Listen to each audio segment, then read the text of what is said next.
একটা গোল, মাত্র একটা গোলেই বদলে গেল সবকিছু।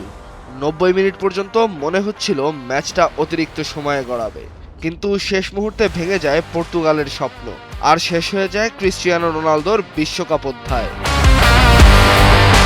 পুরো ম্যাচ জুড়েই দুই দল ছিল সতর্ক। স্পেন বল দখলে বেশি রাখলেও পর্তুগাল দারুণভাবে রক্ষণ সামলাচ্ছিল।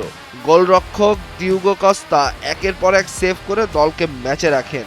অন্যদিকে রোনালদো কয়েকটি সুযোগ পেলেও কাজে লাগাতে পারেননি।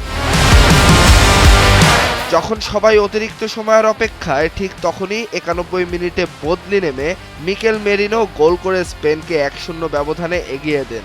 শেষ বাঁশি বাজতেই উৎসবে মাতে স্পেন, আর পর্তুগালের খেলোয়াড়রা হতাশায় মাঠে বসে পড়ে।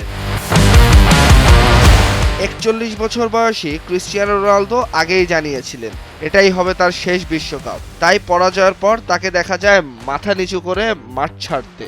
দর্শকের করতালির মধ্যেই শেষ হয়ে যায় বিশ্বকাপে তার দীর্ঘ পথ চলা।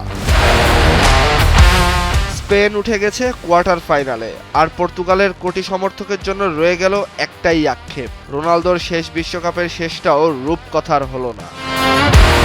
তাহসিনুল বাকি ফাহিম, ভোরের কাগজ।